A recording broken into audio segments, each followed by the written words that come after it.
Hello, my name is Karen Bricken. I am from Charlotte, North Carolina. I have been studying applied health at Brigham Young University, Idaho. I am a wife and a mother of two beautiful children who enjoy staying active and helping others around me making healthy choice and positive change in their lives. After having my children and facing my own personal health struggles in life, I found strength in my faith and support in my family to make the necessary adjustment in my routine to return to a health focused lifestyle for myself and family. I am passionate about spreading love and seeking ways to help others. Today, I want to talk about my part in an upcoming health initiative here within our community and the Charlotte area. I have dedicated myself to this program along with many other community members who wish the best for our county and especially our children. One of the largest issues in our community faces with diabetes and cancer is related to the excess consumption of processed and red meats. Based on data for 800 studies in 2015, the International Agency for Research on Cancer classified processed meat as a human carcinogen. This is a strong enough evidence to say that it can cause cancer in humans.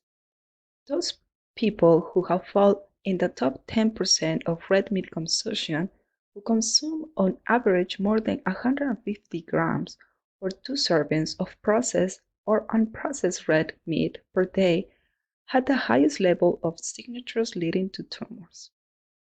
Results indicate that there is 20% to 22 higher risk of renal cancer for individuals who consume more poultry and processed meat. Eating higher amounts of processed meat increases the risk of dying early by 44%.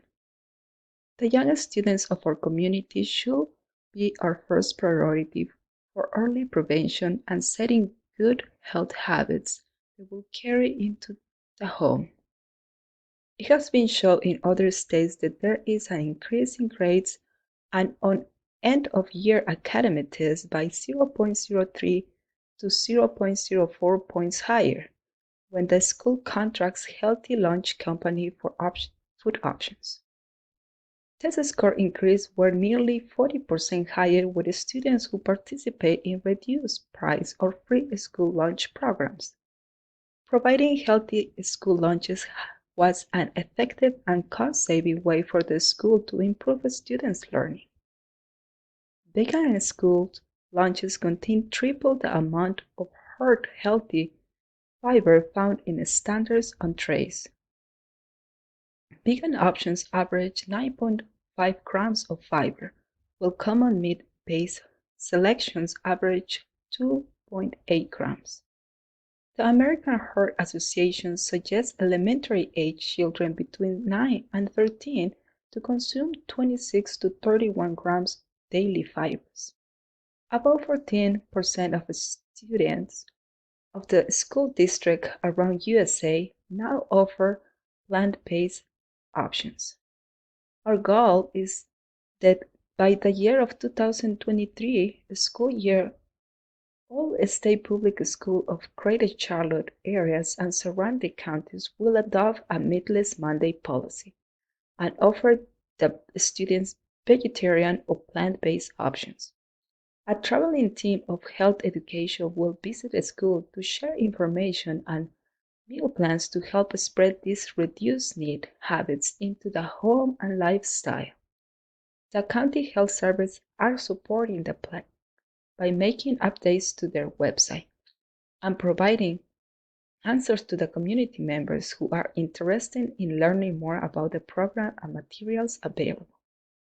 I wish to invite all members of our community to join our campaign of Less is More by reducing our red meat consumption and understanding the required balance in our diets. I know that we can improve the health of our family and our community level.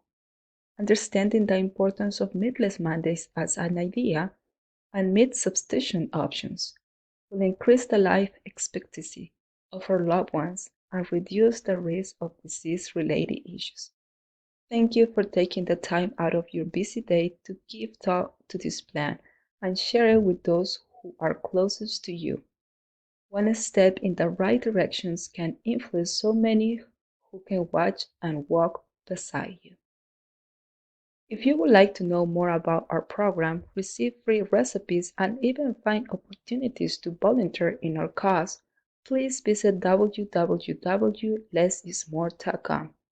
You can also look to the comment below for links to all our social media outlets and public forums to help make this change a reality in our community.